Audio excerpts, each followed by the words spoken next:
Hey guys, tonight we slip quietly into the world of medieval assassins. Those shadowy figures cloaked in mystery, skulking through the stone corridors of castles and the dim alleys of ancient cities. You probably won't survive this journey, not because they were that good at killing, though they were deadly, but because getting lost in the labyrinth of medieval politics and secrets can be mentally exhausting. So, before you get comfortable, take a moment to like the video and subscribe, but only if you genuinely enjoy what I do here. And hey, wherever you are in the world, drop your location and local time in the comments. I'm always fascinated by where night finds you while we dive into these shadowy histories. Now, dim the lights, maybe turn on a fan for that soft background hum, and let's ease into tonight's journey together. Imagine the flicker of torches casting uneven light on rough stone walls, the barely audible clink of armor in distant hallways, and the subtle scent of smoke and damp creeping through the air. This was the playground of the medieval assassin operatives who flitted on the edges of history, more whispered about than recorded.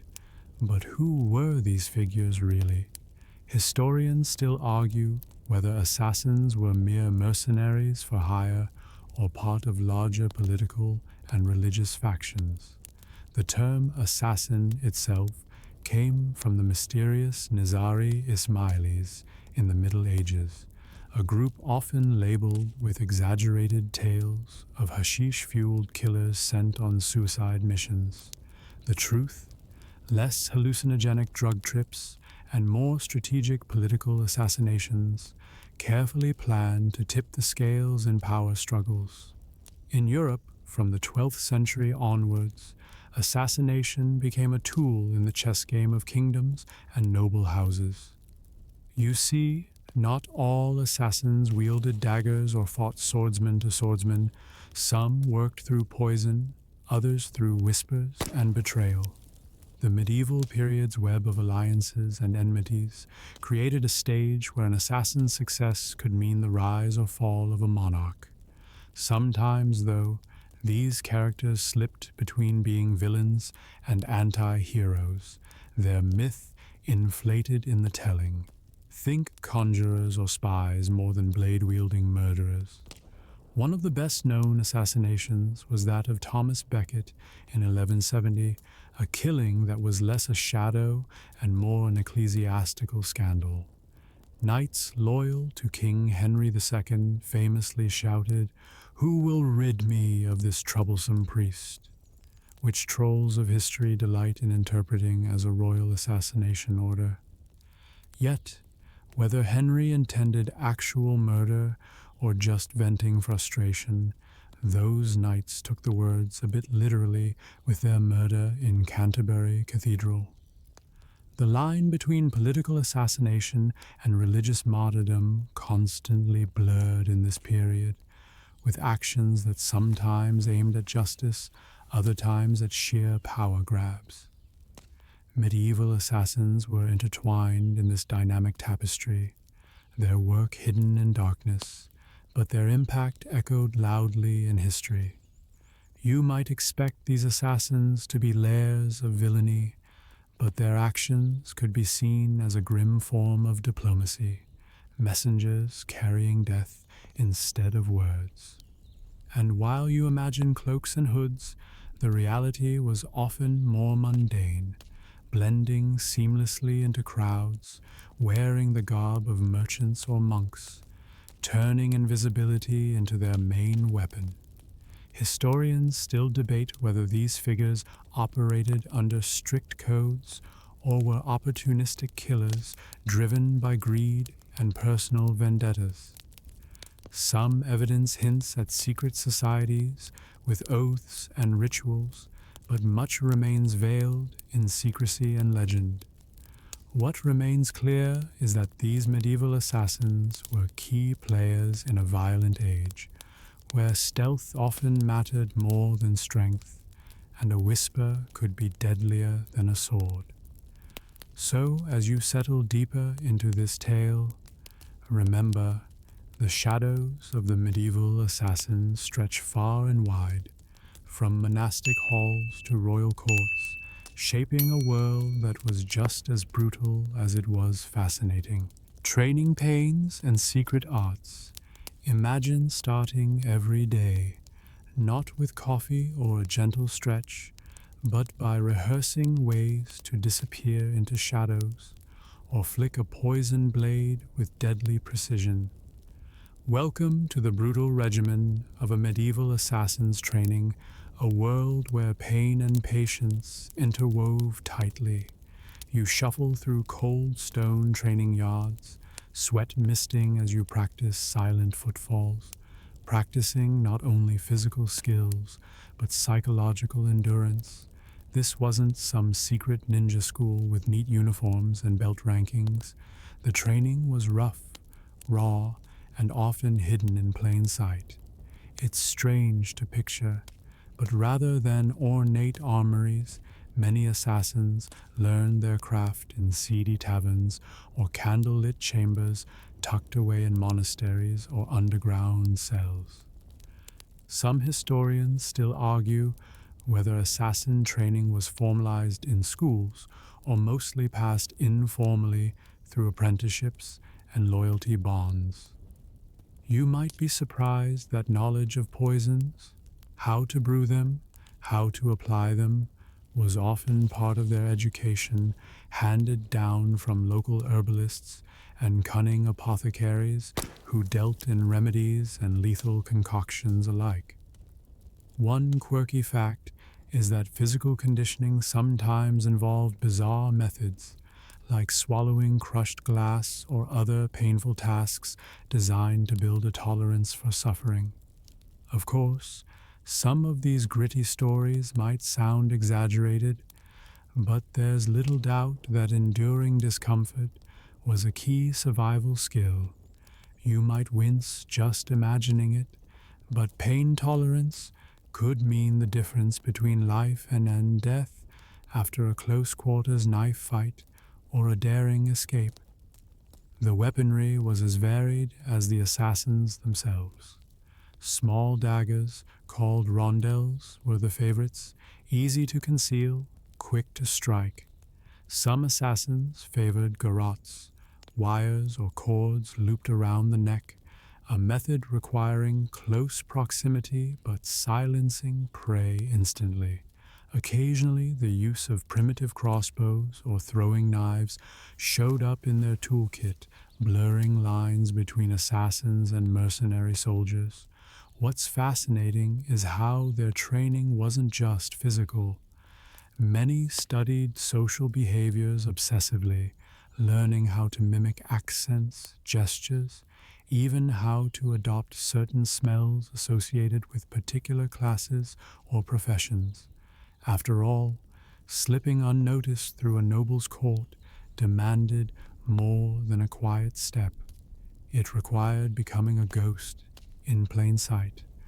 One historian notes that some assassins practiced what we might call social hacking today, learning the subtle protocols to move fluidly between peasants, merchants, clerics, and knights. Others argue this might be overstated, but the idea of mastering social camouflage adds a layer of sophistication to a craft often thought to be rustic and brutish. And then there were the psychological lessons, mental fortitude training, fierce meditation, even early versions of what we'd call resilience building. The assassin's mind needed to stay calm in chaos or paranoia, essential for waiting in silence for hours, possibly days, in a concealed spot. That lingering dread, that was part of the job. Interestingly, some assassin groups reportedly involved rituals that resembled early mindfulness practices, quiet meditation punctuated by whispered prayers or chants designed to steal nerves before a hit. Historians debate if these were tricks of faith or genuine techniques, but either way, they contributed to the assassin's chilling calm. And let's not gloss over the insane memorization required. Names, faces, routines, palace floor plans. Commit all those to memory with no modern tech backup. Walking maps existed, but the true assassin had to recall layouts like the back of their gloved hand. Failure wasn't just awkward, it was fatal. One particularly quirky tale tells of an assassin who once disguised himself as a cooking apprentice to memorize the kitchen's routes and guard shifts. That blend of patience and daring seems oddly reminiscent of modern-day espionage stunts, doesn't it?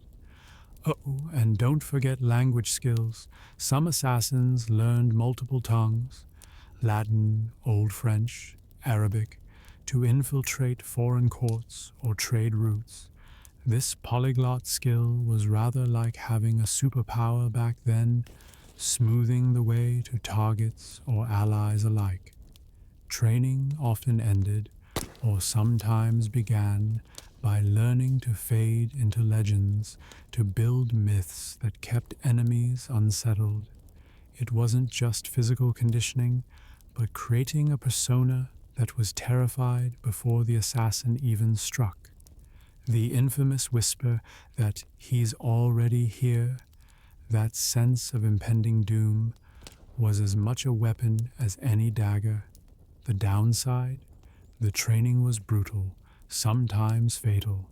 Many recruits never made it past the early painful trials. Some were sacrificed in initiation ceremonies or killed to prove loyalty.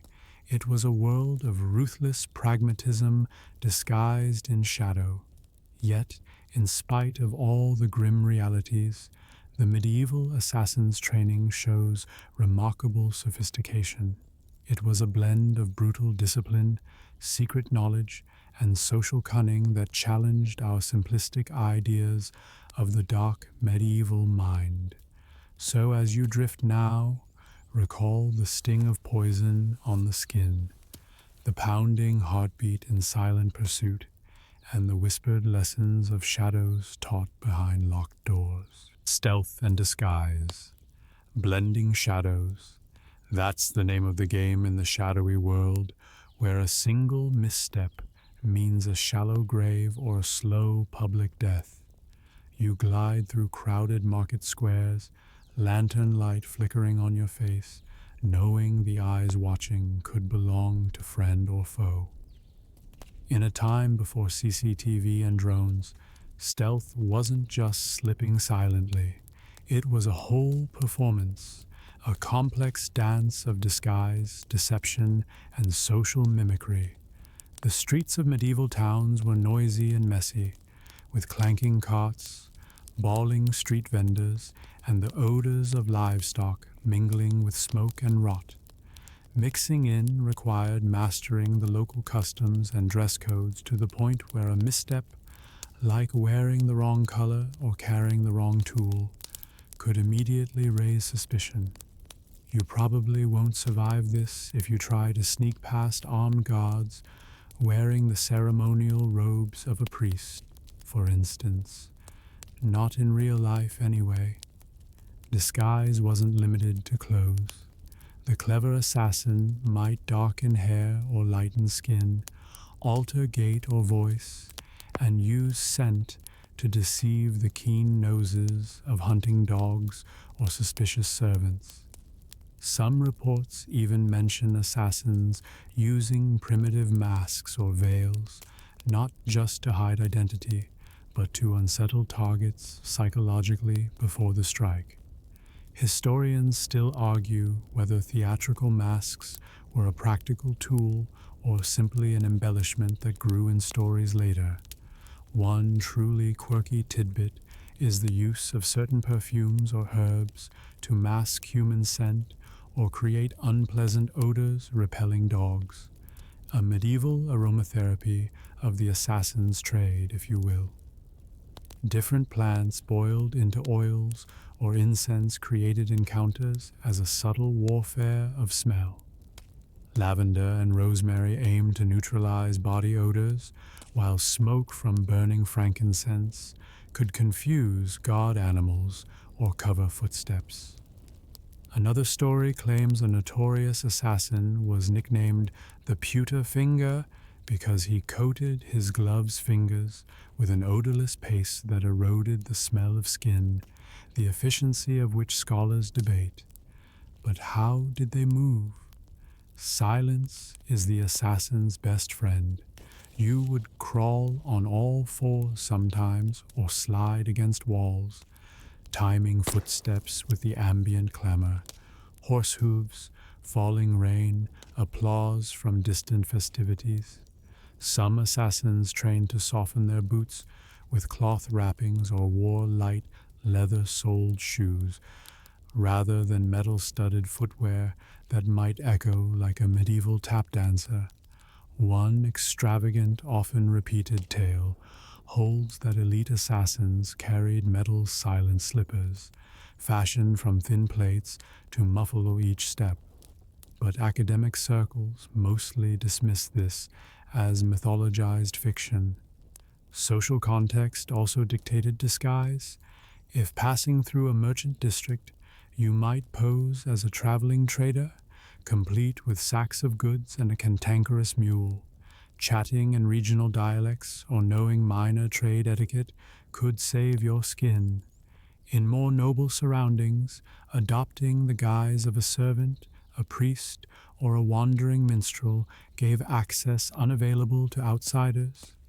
Some assassins reportedly memorized royal protocols so precisely they could enter palaces straight into the kitchens or courtyards without second glances. Of course, scholars debate whether these mastery feats were widespread or limited to select master assassins.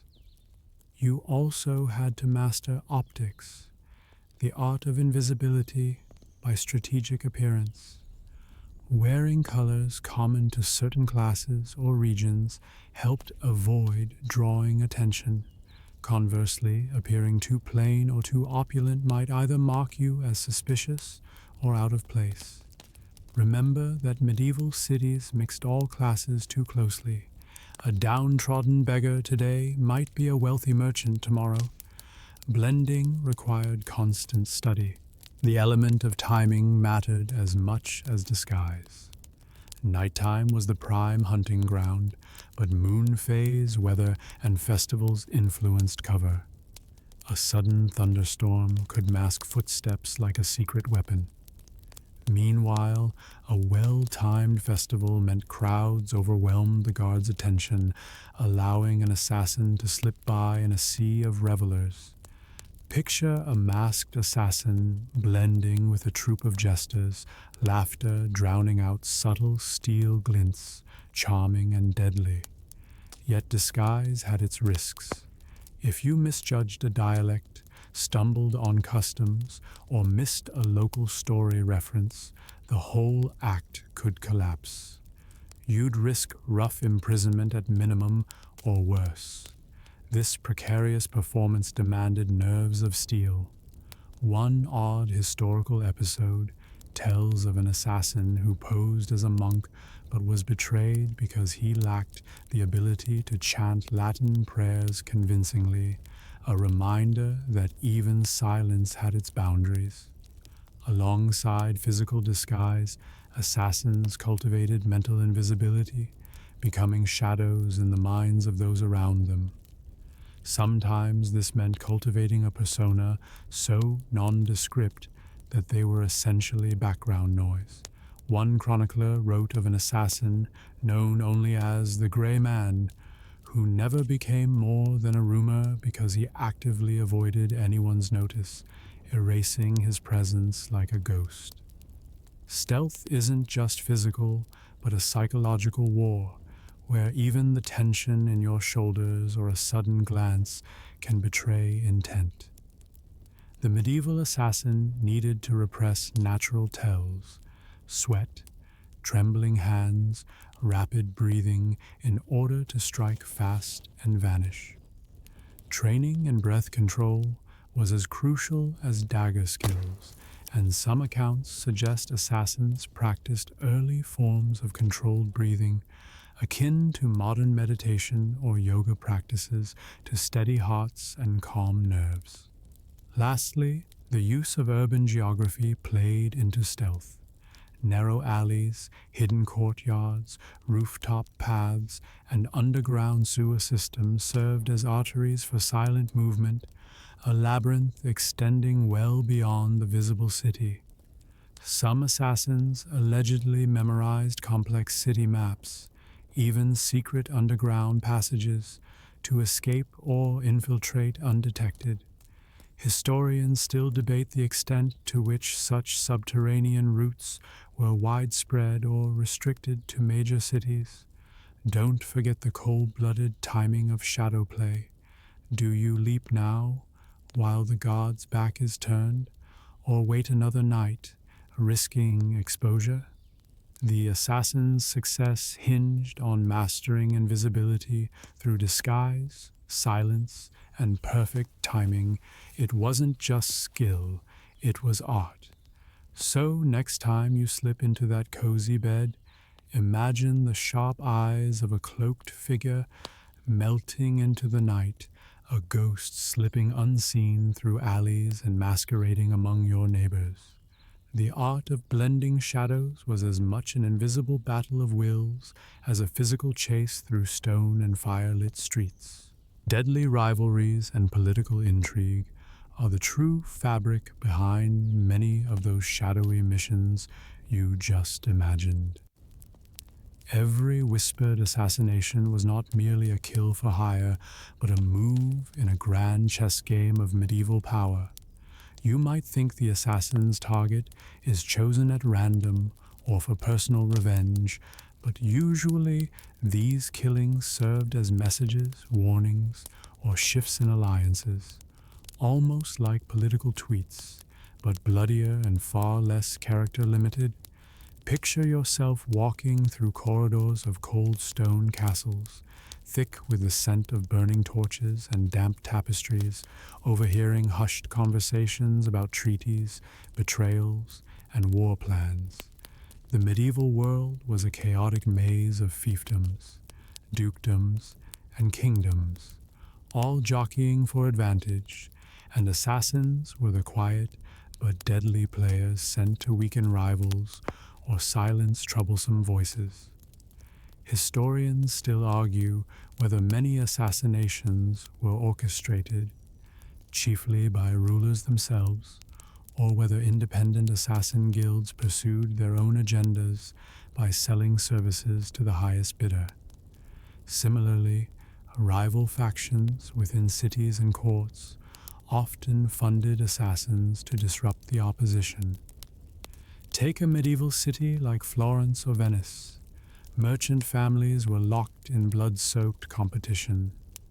Merchants, nobles, and even clergy wielded assassins like chess pieces, removing obstacles discreetly. Sometimes these rivalries lasted decades, with vendettas doubling as assassination quests. One particularly infamous feud saw entire families wiped out over generations, with no formal science of justice intervening. Initially, you'd think assassins worked alone, silent shadows bent on efficiency. But actually, these killers often operated within complex networks weaving through society's underbelly. Certain assassin groups collaborated with local thieves, spies, and even rogue priests to orchestrate hits. Intelligence sharing was as vital as the kill itself. Meticulous prior espionage reduced the risk of capture. Yet, these alliances were fragile, constantly threatened by greed, suspicion, or sudden betrayals. The medieval world was less trust no one and more trust one person less. Some accounts reveal double agents infiltrating assassin ranks, further complicating the web of intrigue. A quirky but real aspect of political assassinations involved symbolic timing. Assassins were known to choose moments loaded with cultural or religious significance, hoping the deaths echoed beyond mere mortal harm to send psychic shockwaves. Executing a noble during a festival or religious rite, for instance, was as much psychological warfare as a physical attack. One famous example records an assassin striking during a royal wedding procession. Certainly not the best way to enjoy cake, but a masterstroke in public spectacle. Some factions went to absurd lengths to ensure secrecy and deniability.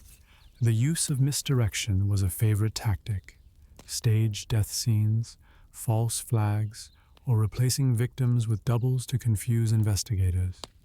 In one bizarre incident, a noble was allegedly replaced by a doppelganger for days after an assassination attempt to throw off suspicion, and selected historians debate whether this episode belongs more to myth or recorded history. Power struggles between church and state amplified assassin intrigues. For instance, the papacy itself became embroiled in plots to eliminate heretics or rival cardinals, sometimes creating a tangled thread where assassination blurred with sanctioned warfare. The question still stands as to what extent popes or religious orders condone or secretly trained assassins, a matter of ongoing debate. The infamous poisoners of the Vatican intrigue their own peculiar place in the narrative. Meanwhile, the assassin's relationship to patrons could be strained. On some occasions, an assassin's loyalty was bought, but when the political wind shifted, protections vanished abruptly.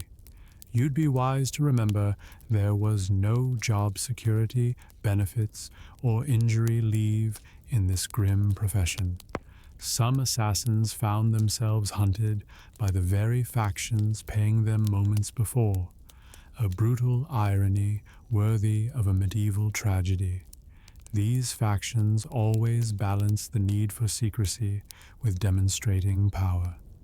Political assassinations often served as performance art in terror, reminding rivals that their lives and ambitions stood on thin ice. It created a climate of suspicion and paranoia, where any smile might conceal a dagger. The atmosphere was that of a constant game of masks, with trust scarce and betrayal rampant. In one notably strange tale, the so-called poison conspiracy in medieval France involved noble families using professional assassins suspected of carrying various venomous substances in hollowed-out rings or weapons, a blend of espionage and science fiction. Yet scholars debate how effective or widespread such poisonings truly were, versus exaggerated gossip fueled by paranoia. Your daily survival in this shadow world depended not only on skill but on careful political calculation, knowing whom to anger or ally with, reading rumors like sacred scrolls, and sometimes simply choosing when to disappear temporarily. Many assassins disappeared after a single mission, choosing exile or anonymity over continued employment, which might have been a smart career move. In essence, political intrigue made assassins somewhat like highly mobile chess pieces, pivotal to the volatile power dynamics of medieval society. The interplay of rivalry, alliance, betrayal, and secrecy created an environment where the assassin's blade was not only a weapon but a political statement. Understanding this helps you see why their deadly craft captured the imagination of historians, poets, and rulers alike. Next time you watch a modern spy thriller, remember those shadowy medieval figures where every killing was a knot in a vast, tangled skein of loyalties and vendettas, all played out in those cold stone corridors and candlelit chambers. You just survived the deadly romanticism of political intrigue, but now we dive deeper into something you might find surprisingly paradoxical: the Assassin's Code, a set of whispered rules that govern the ungovernable. Imagine you're a medieval assassin, a hired killer whose business depends on secrecy and brutality, yet underneath it all, you're supposedly bound by honor. It sounds like putting a halo on a hedge trimmer, but historians still argue whether this code was an actual set of ethical guidelines or simply a later invention. Most assassin groups were rumored to live by some form of oath, pledges about when, how, and why they killed. These weren't just kill-on-sight contracts, but apparently rules about choosing targets and sometimes sparing innocents. For example, some medieval accounts suggest assassins avoided women, children, and peasants, focusing solely on nobles or political figures, as if they were unwilling to guilt-trip themselves into criminal cold-bloodedness. It's a stretch, but noble professionalism may have been their dream. Honor among killers may sound like a cruel joke, but some codes originated from a mix of practical necessity and cultural expectation. After all, if an assassin betrayed his employer, word would spread, and no one would hire him again, job security disguised as morality. Yet, others suggest these codes were invented later by propagandists or romantic writers trying to soften the grim image of murderers. Tracing the real code involves a bit of detective work, sometimes making medieval assassin ethics look like historical fan fiction. One popular notion is that assassins swore fealty to a ruling master or council who prioritized the common good, a kind of ends justify the means arrangement. But historians debate if any such organization truly existed, or if this hierarchy was just more rumors spun to comfort later generations about their chaotic pasts. Another fascinating angle is the use of sacred rituals to cement loyalty, blending religion and murder into a twisted camaraderie. There were ceremonies involving blood pacts, whispered prayers, or the symbolic handing over of deadly weapons, a chilling mix of faith and violence. For instance, some assassins reportedly marked their fingers with invisible ink or wore secret talismans to signal allegiance. Weirdly, this reminded me of a medieval version of those friendship bracelets you gave in third grade, but with lethal consequences. Religious ostentation wasn't just for show, either.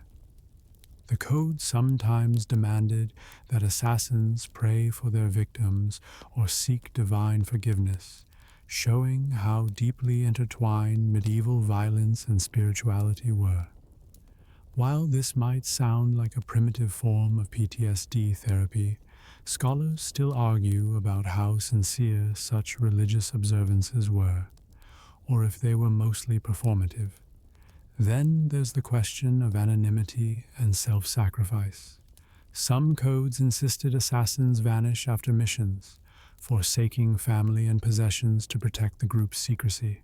Think of it as early witness protection, but much less cushy. In that sense, the bond was less about loyalty to a person and more about allegiance to a deadly cause. Yet this sometimes led to mysterious disappearances, or even tragic falling outs, as some assassins were suspected of leaving the guild or betraying secrets for coin, creating a dangerous cycle of trust and suspicion. Interestingly, some historical assassin groups purportedly forbade personal vendettas, making professional killings commercial and precise instead of chaotic massacre sprees. This disciplined approach reflects a surprising level of self-control. After all, a crazy assassin chasing personal grudges would be terrible for business and great for enemy propaganda. But of course, like any group of contract killers, reality was often messier. There are anecdotes of assassins killing for greed, jealousy, or ideological fanaticism, muddying the picture of any strict code. Sometimes the code might just have been a marketing gimmick to differentiate themselves from common highwaymen or mercenaries. You can almost hear them pitching their services: professional, ethical assassination, results guaranteed, drama free. One particularly quirky element was the alleged no-face rule, where assassins avoided personal recognition not just for safety, but to preserve the group's mystique. A living legend, survivors of the code seemed more like ghosts than people, a creepy but effective PR campaign for secrecy. Some medieval stories also describe code violations with ritualistic punishment. The idea was that if an assassin broke the rules, they could be executed by their own comrades or subjected to symbolic public shaming like medieval HR with sharper tools. Whether true or staged as scare tactics, such stories emphasize how seriously reputation mattered in that shadowy world. At its heart, the Assassin's Code was about creating order within chaos, instilling a sense of identity and loyalty, two very human needs wrapped in the grim business of murder. It offers us a glimpse of a paradox: killers bound by law, violence framed as honor, death spelled out in ritual.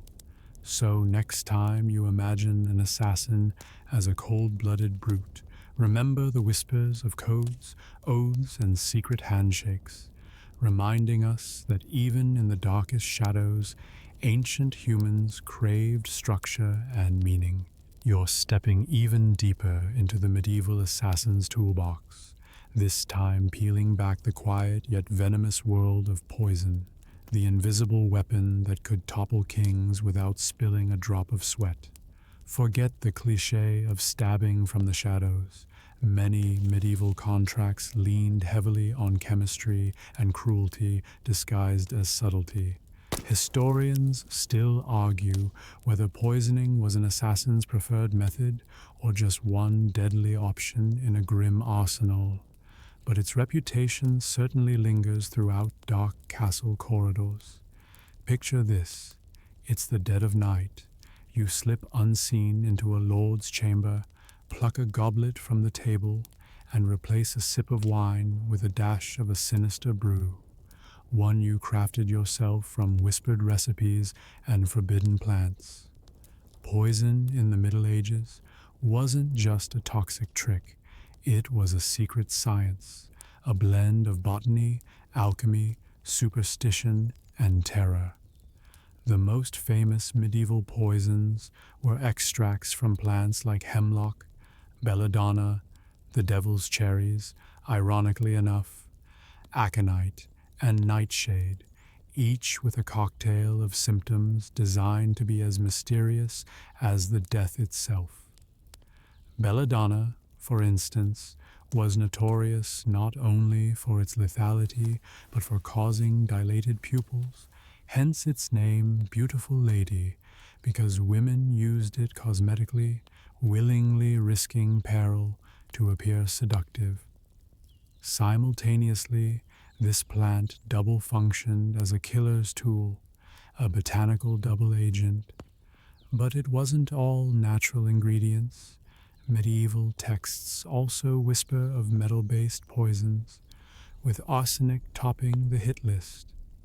Known as the king of poisons, arsenic could cruelly mimic natural diseases like the plague or sudden fevers, making diagnosis impossible without a modern lab.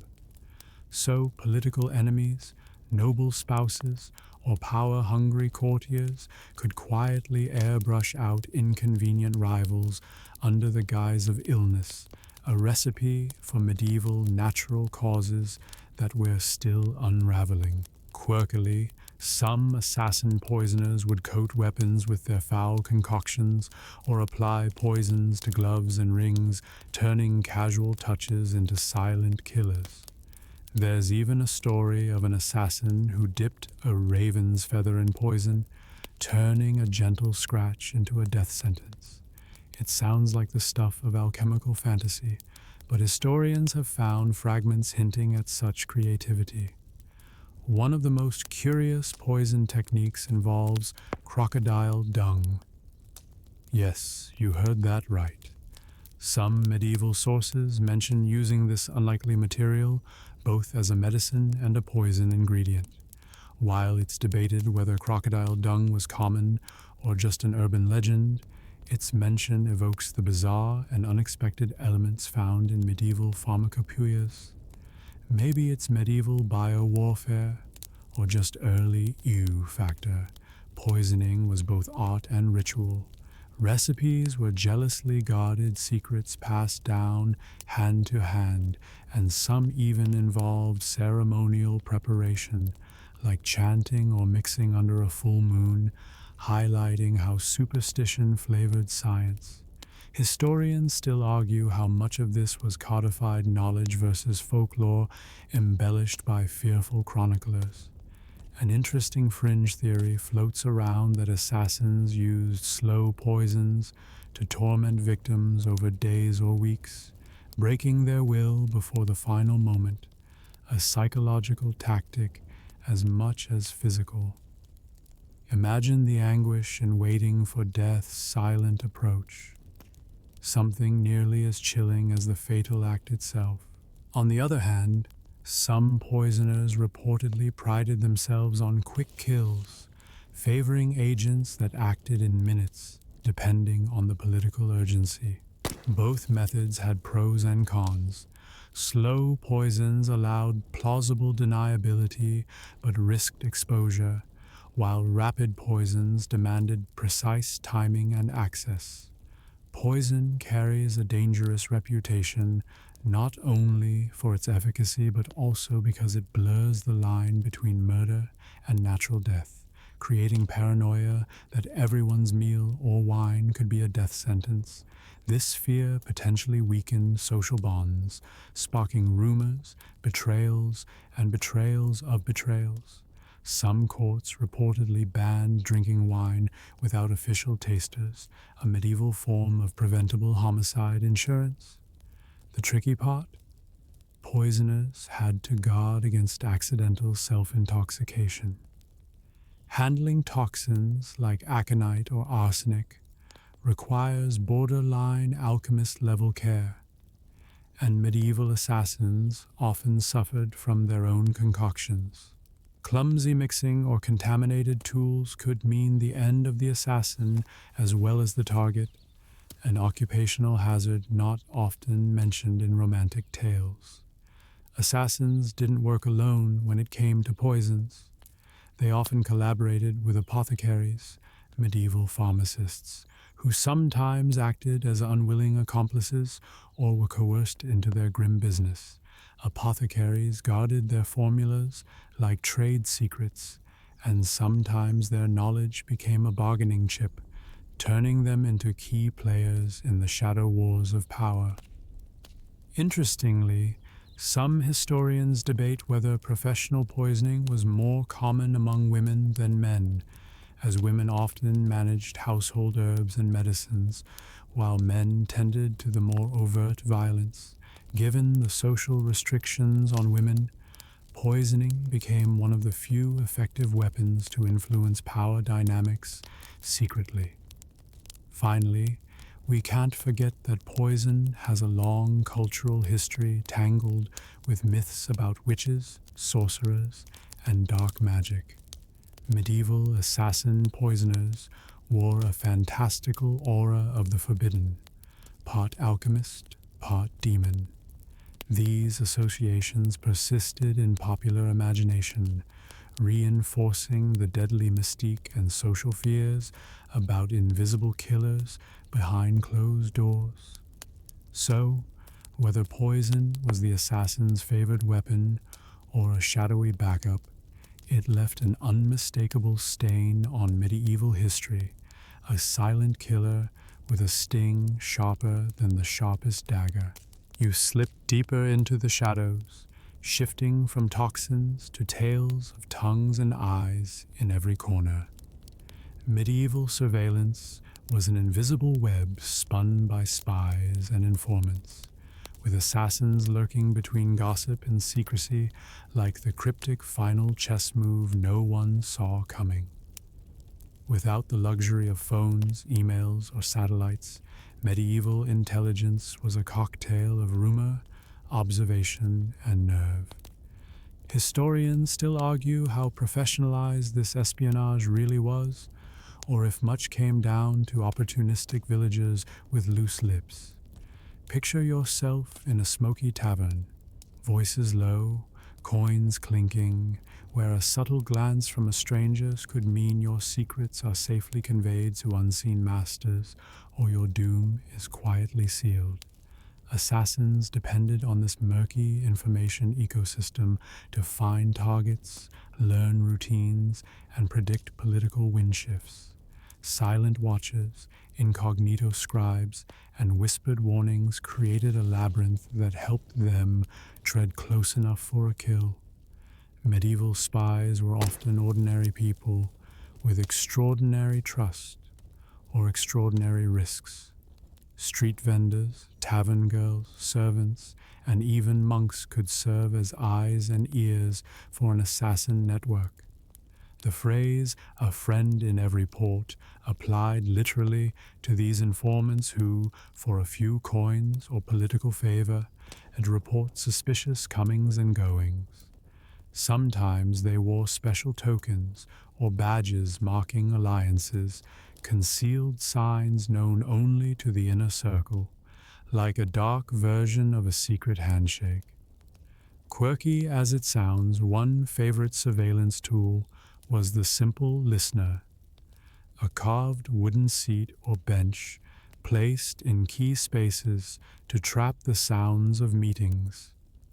These listening benches allowed infiltrators to eavesdrop under the guise of casual presence. If you've ever sat on a suspiciously uncomfortable chair in a castle ruin, you might ponder how it was designed to guard secrets rather than offer comfort. While spies gathered murmurings, assassins often relied on forged letters or planted misinformation to confuse enemies, a tactic historians still debate as early psychological warfare. Some political factions reportedly employed decoy messengers who spread false rumors, creating chaos before a proverbial dagger ever crossed a throat. Medieval fake news at its most deadly. Spycraft also meant using agents provocateurs who seduced or befriended targets to extract secrets. Legendary courtesans doubled as information brokers, their chats laced with strategic flattery and sharp interrogation cloaked in laughter. And sometimes, thrown into this mix, were turncoats who changed loyalties for self-preservation or profit. A human betrayal as sharp as any blade. Assassins often coordinated with these networks through coded letters, employing substitutions, symbols, or seemingly random doodles to hide true meanings. While we might imagine elaborate ciphers, medieval codes could be surprisingly simple. A dot here, a slightly longer line there, yet deadly enough to mislead prying eyes.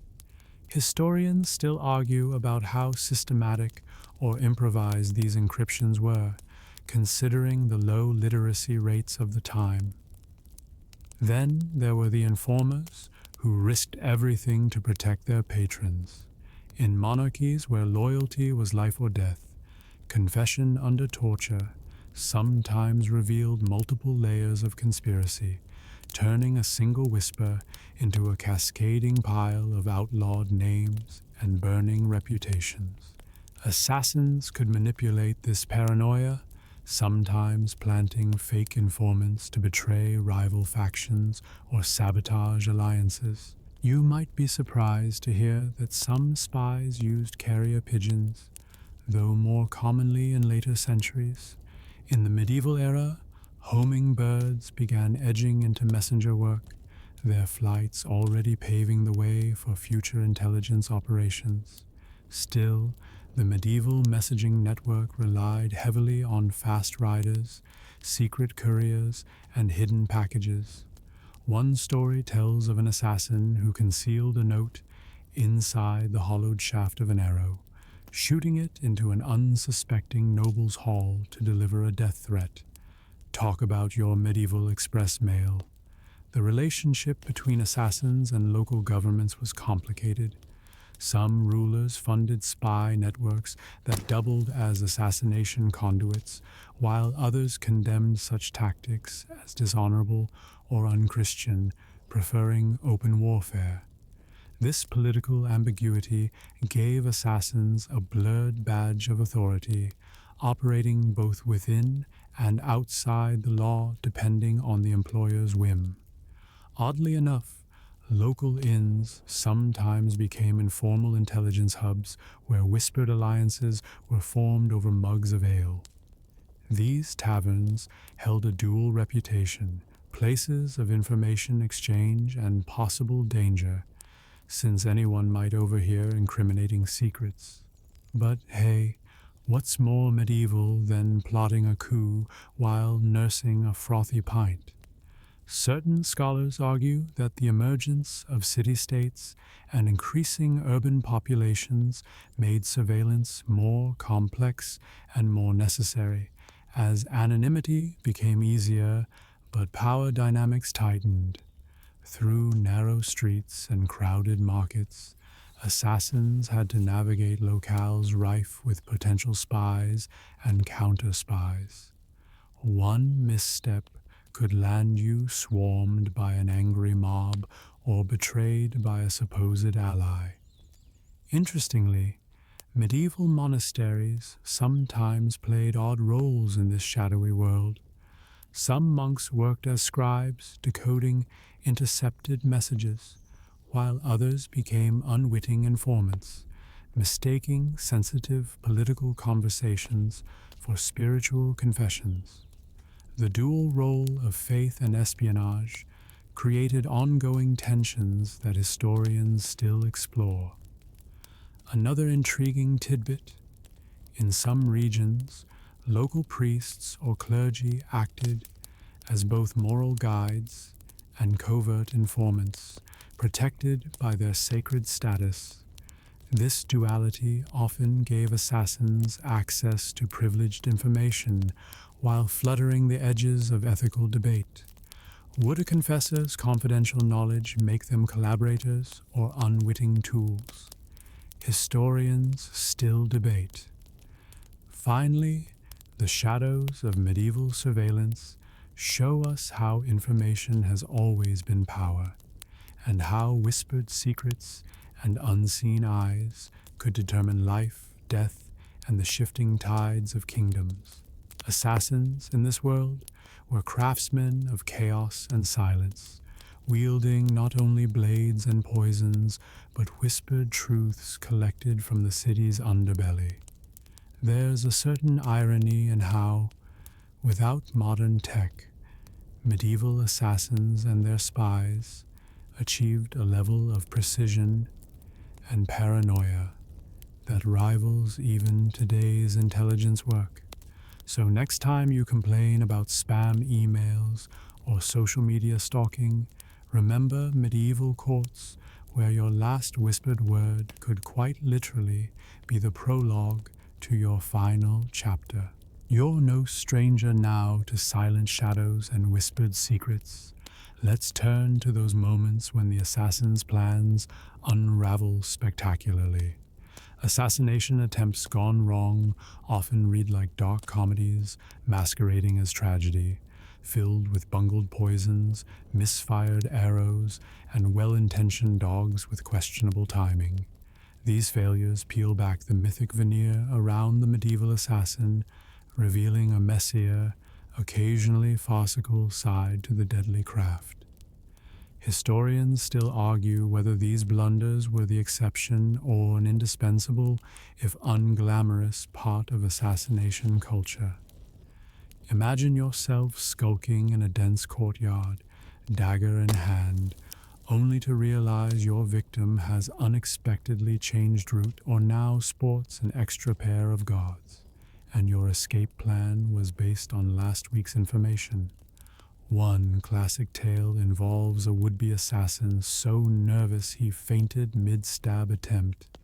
His target escaped not by sword or strategy, but thanks to an assassin who basically passed out on the job. It's the kind of moment that invites you to question if secret killing really needs to be so dramatic. Poison, the invisible weapon we met in earlier shadows, is equally prone to mishaps. There's the legend of a noble woman who accidentally poisoned herself instead of her rival's wine, leading to a painfully ironic mortality. Sometimes poisons degraded too quickly, became harmless, or even clumped together in visibly suspicious heaps. One medieval prince reportedly drank from the same goblet as his assassin, unknowingly testing the poison's potency. Spoiler alert, it didn't work as planned, and the assassin found himself in serious trouble instead. Another curious failure comes in the form of mistaken identity. Medieval assassins had to rely on incomplete intelligence, making mistaken kills a grim occupational hazard. Historical accounts note cases where innocent courtiers, or even entire families, were targeted by accident. The question of how often innocent people suffered remains a topic of heated scholarly debate. Was chaotic medieval information a breeding ground for tragic errors, or did skilled assassins navigate these risks with near mystical precision? Some assassins' tools betrayed them in the worst moments. Imagine a poisoned dagger that broke mid-attack, or a garrote cord that snapped just as the victim's eyes widened in alarm. One amusing anecdote records an assassin who tried to throw a knife only for it to bounce harmlessly off the target's armor, bringing an unintended slapstick twist to a deadly game. These mechanical failures remind you that even the most fearsome killers occasionally had to face the slap of reality. Escape plans also often suffered from comedic or tragic flaws. A famous botched assassination attempt involved a killer who escaped through the wrong gate, right into a crowd of enemy soldiers. Detected, he was captured and forced into a humiliating public confession. Talk about an exit strategy fail. The medieval streets were crowded, chaotic, and dangerous for anyone attempting to disappear after striking. Historians still argue about the balance between careful planning and sheer luck that determined a successful getaway. There's also the peculiar case of assassins foiled by animals. One story tells of a hunter's dog, loyal to the target, who raised an alarm just as an assassin prepared to strike. Another detail, an assassin was startled by a rooster's crow, losing the precious seconds needed to land the fatal blow. It's oddly comforting, the idea that in the midst of political chaos, a rooster's call or a dog's bark could rewrite history. Unexpected changes in court protocol sometimes ruined assassination plots. New guards posted without warning, last-minute banquets canceled, or ceremonial processions rerouted. All these could trash months of planning. This ever-shifting political dance challenges the notion of absolute control that assassins might have wielded and forces you to rethink the unpredictable human elements behind every plot. Mistimed assassinations also exposed assassins to gruesome punishments, but also, strangely, to acts of mercy. Some rulers, let's say surprisingly pragmatic, saw value in sparing failed killers, turning them into double agents or informers. This gray area between execution and cooperation adds complexity to the assassin's fate, a topic that continues to fuel academic disputes. The stories of botched assassinations often blur with folklore, making it difficult to separate fact from exaggeration. Some accounts depict assassins caught because their horses stumbled at the worst moment, or because they burst out laughing too loudly during a solemn religious festival. These humorous details suggest a medieval appetite for stories where crime's cold edge was softened by fate's irony. Interestingly, assassination failures sometimes sparked even greater chaos than successful hits. Failed attempts could expose conspiracies, trigger witch hunts, or provoke brutal reprisals that reshaped entire regions. Historians argue the question, did failed assassinations act as flashpoints for larger political transformations, or were they simply inconvenient setbacks? Among failed assassinations, a bizarre tactic involved hiding weapons in unusual places, dung heaps, hollowed out logs, or even inside bread loaves. These attempts sometimes backfired spectacularly. Imagine an assassin crouching behind a dung heap only to be discovered by an overly curious peasant. The sometimes smelly logistics of assassination remind you that medieval killers were not always elegant. Some assassins resorted to disguising themselves as clergy or pilgrims, but these disguises occasionally raised suspicion and led to quick arrests. One amusing case recounts an assassin disguised as a monk caught because his sandals squeaked suspiciously on polished stone floors. Proof that no amount of planning can fix a noisy shoe. The risks of betrayal within assassin circles also contributed to failures. Trusted allies could turn out to be double agents, sharing plans with enemies for their own benefit.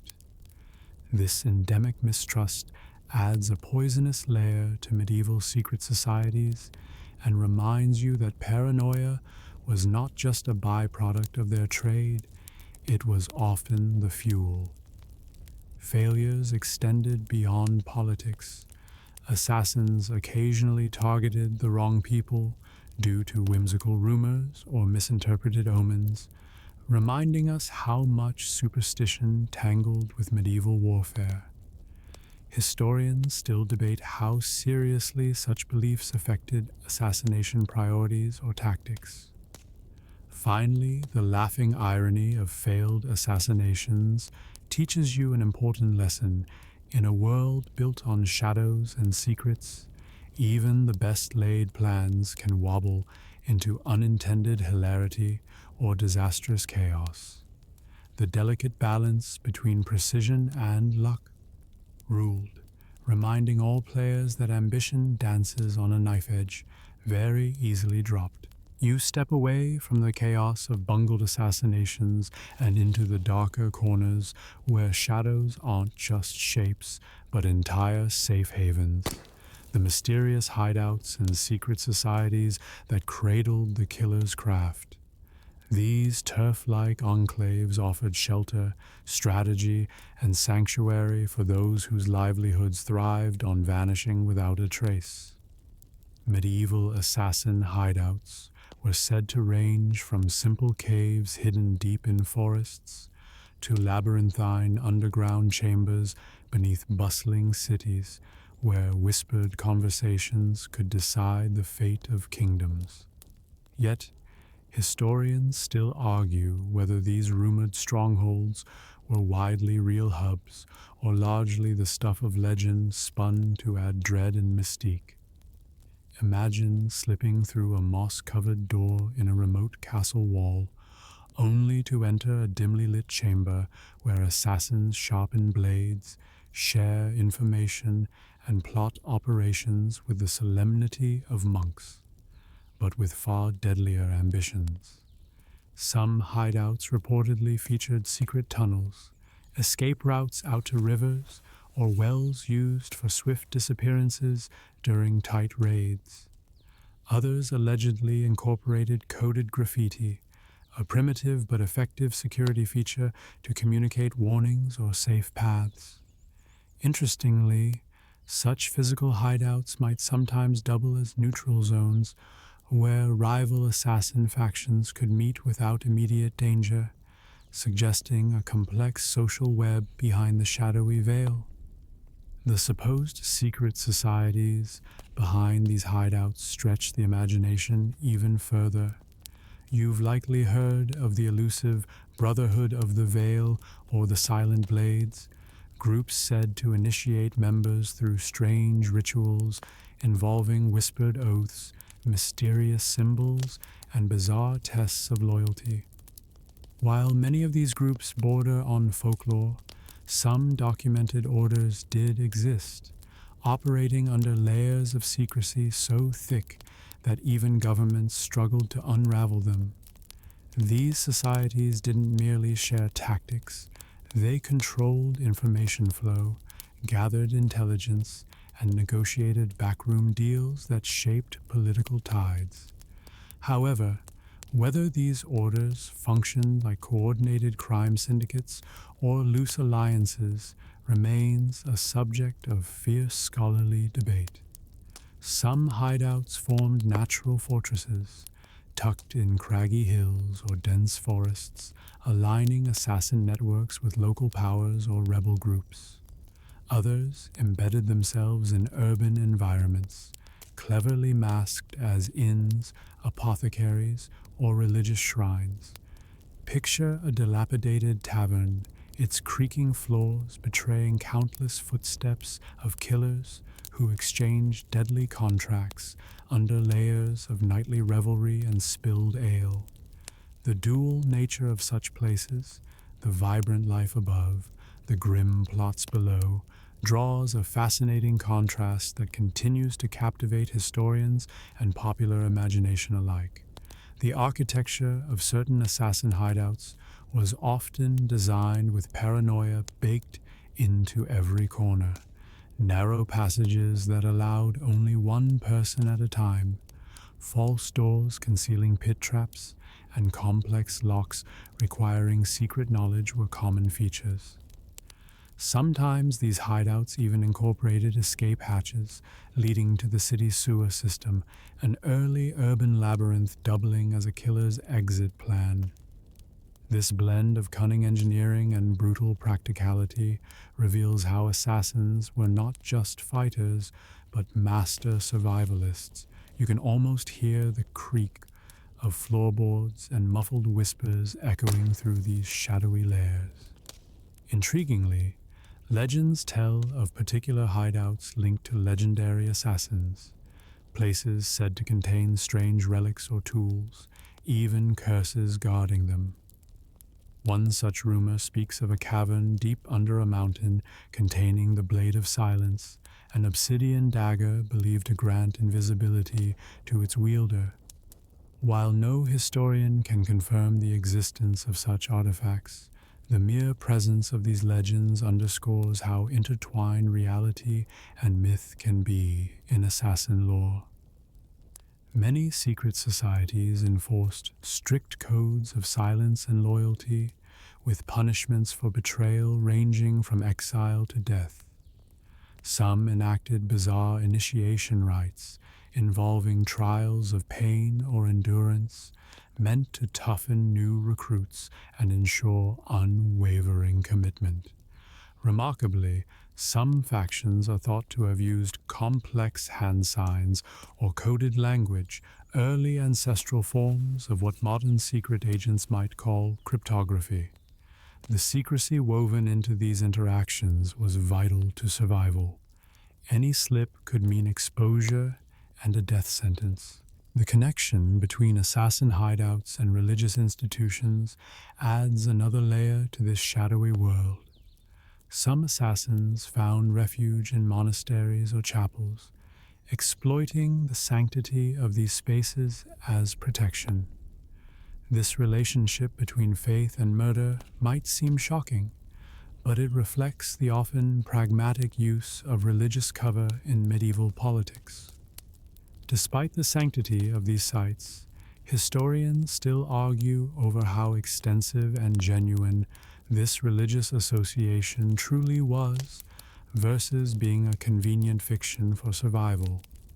Interestingly, some hideouts reportedly had informal libraries containing rare manuscripts on poisons, combat techniques, and political history. Clues suggest that assassins were not just muscle, but thinkers, studying philosophies that balanced death with duty and occasionally poetic justice. These texts may have been guarded zealously, sometimes coded in languages understood only by insiders. This intellectual curiosity complicates the simplistic image of assassins as mere killers, hinting at a more nuanced understanding of their role in medieval society. These secret societies often maintained international contacts, linking assassin networks across borders in a kind of early quasi-global web. Messages conveyed through pigeons, coded letters, or trusted couriers allowed for communication that transcended emerging nation-states. This early form of espionage not only increased assassins' reach, but also helped them stay a step ahead of political shifts and crackdowns. It raises fascinating questions regarding how organized and expansive such underground networks truly were. You'd expect paranoia among assassins to be instinctive, but it extended into social customs within their circles. Members reportedly avoided personal attachments, trained to suppress emotions that might compromise missions, and cultivated a cold detachment. Some sources hint at regular psychological tactics designed to keep members alert, including peer-led interrogations or ritualized confessions. These social pressures created an environment where betrayal or weakness could be fatal, both physically and socially. Interestingly, the ruins of places thought to have been assassin hideouts continue to fuel archaeological debates. Some sites reveal evidence of rapid abandonment, scattered weaponry, or strange symbol carvings. Archaeologists puzzle over whether these indicate secret societies or are simply misunderstood remains of common military outposts. These material traces keep the mystery alive and invite you to imagine what lies behind every crumbling wall. Helping maintain secrecy, assassin groups often disguise their meeting places as innocuous trade guild halls, craft workshops, or social clubs. This blending with everyday life allowed them to avoid suspicion and gather intelligence discreetly. The dual identity of these fronts, honest business by day, plotting ground by night, makes you pause and rethink medieval towns as places of many hidden lives. Finally, the legacy of these hideouts and societies echoes into modern fiction and conspiracy theories, where contemporary storytellers draw inspiration to weave tales of secret orders pulling strings from the shadows. Understanding the origins and realities behind these legends reminds you that history is often told in whispered tones and half-seen shapes, with every shadow suggesting a story waiting to be uncovered. As you step further into the dusky corridors of medieval assassin lore, you can't help but notice the ever-present intertwining of religion and superstition, a dance as delicate and deadly as any assassination itself. It's like every kill wasn't just a political act, but also a spiritual one, threaded with beliefs that could both protect and doom the assassin. You'd think that murder and faith would always stand in stark opposition, but in the medieval world, the lines often blurred, and historians still argue whether religion was a tool for justification or a genuine source of fear and guidance for these killers.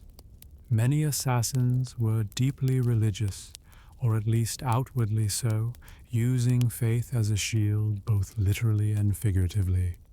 Some orders swore oaths invoking divine protection, believing that their acts, though violent, were sanctified by a higher purpose, like rooting out heresy or serving divine justice. Others relied on relics, blessed weapons, or prayers before their deadly missions. Imagine an assassin clutching a worn rosary or a small wooden cross, whispering a quick prayer before slipping quietly through the night. It's a blend of devotion and desperation that feels almost cinematic, but was all too real.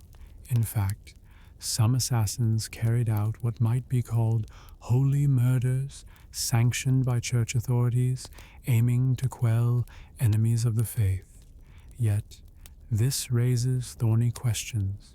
Were these killers true believers, or instruments of political power, masquerading as religious zealots? Historians still debate whether such murders were more about real faith or the cold ambitions of those wielding the church's influence. Just picture an assassin who draws comfort from a mass candle's flickering light just seconds before wielding a dagger in the name of God. Superstition thrived alongside religious faith, feeding into the shadowy psyche of these killers. Assassins often wore amulets or charms, believed to ward off curses or bad luck, tiny objects imbued with meaning and mystery.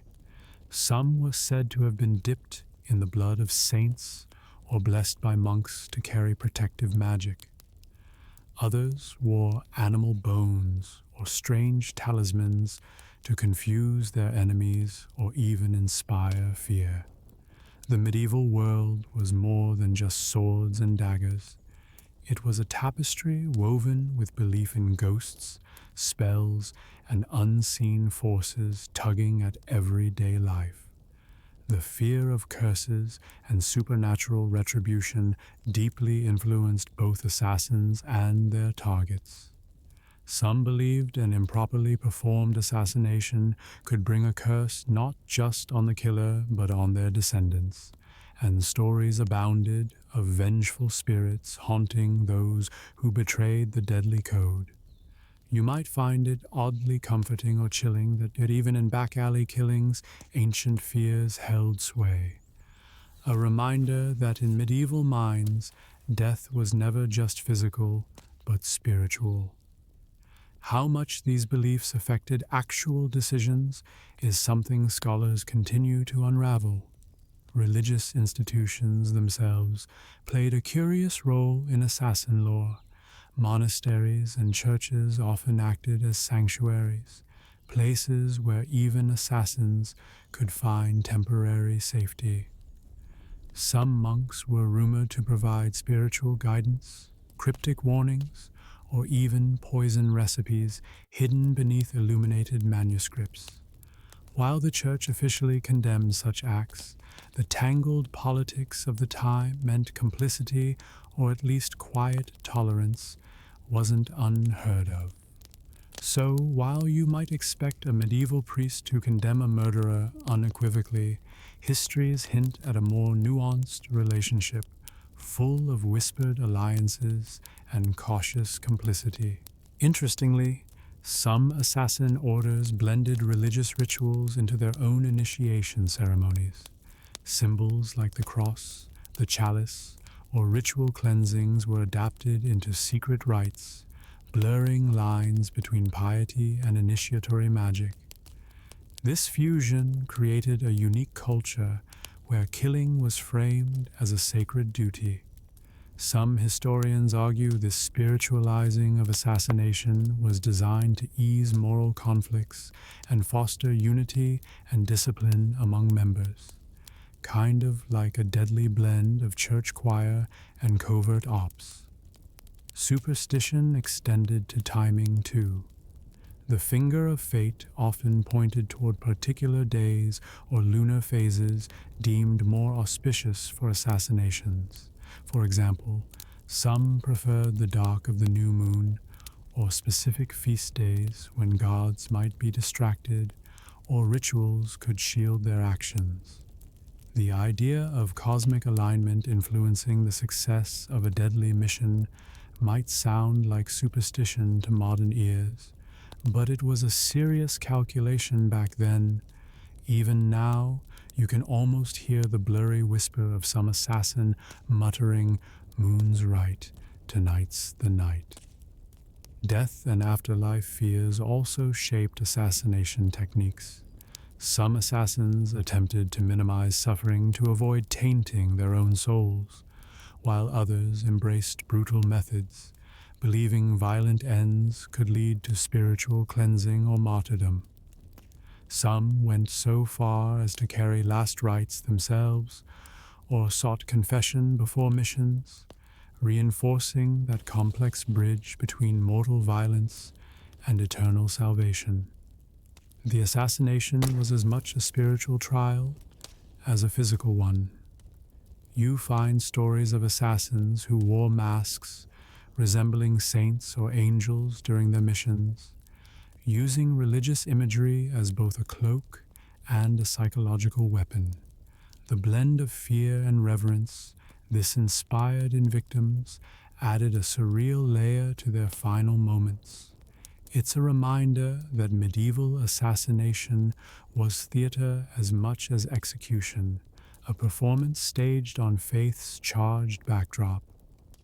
One particularly quirky superstition involved the use of crocodile dung as a protective ointment, an ironic callback to the sunscreen remedy we met earlier, which some thought warded off evil spirits, or even concealed scent from tracking dogs. Historians still argue whether such practices were widespread or isolated oddities, but they highlight the era's blend of practical and folkloric solutions. Even the design of assassination weapons sometimes reflected religious symbolism.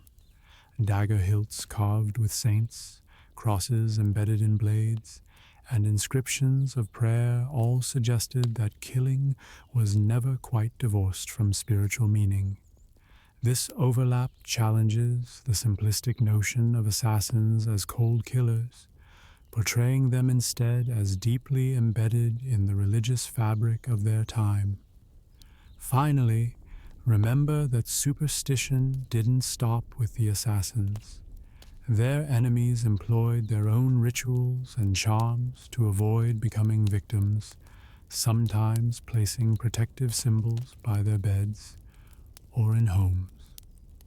The medieval world was thus a chessboard of belief, where murder was only one move amid an intricate game of prayers, curses, and rituals.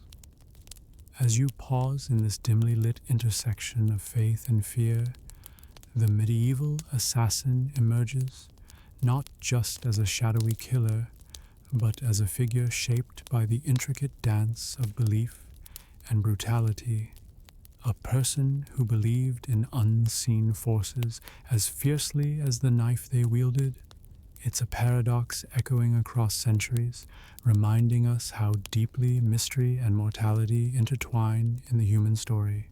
You shift focus now to the often overlooked and surprisingly shadowy role that women played in the world of medieval assassination, a field seemingly dominated by burly men lurking in dark alleyways, but one where women carved out their own paths of silent and deadly agency. You're about to discover that behind some of the street's quietest whispers were the sharpest blades, draped in finely embroidered cloaks rather than leather cuirasses. Yet historians still argue just how widespread and influential women assassins actually were, as much of their work was deliberately effaced or obscured by patriarchal scribes and chroniclers. Medieval society wasn't exactly handing out equal opportunities, so women who became assassins had to employ not just skills, but clever disguises and social guile, a different brand of shadow walking.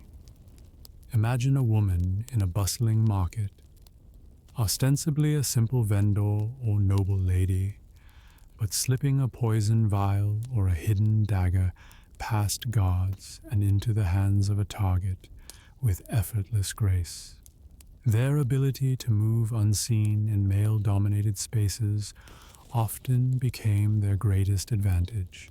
After all, medieval customs frequently underestimated women, making it easier for them to cross thresholds barred to men.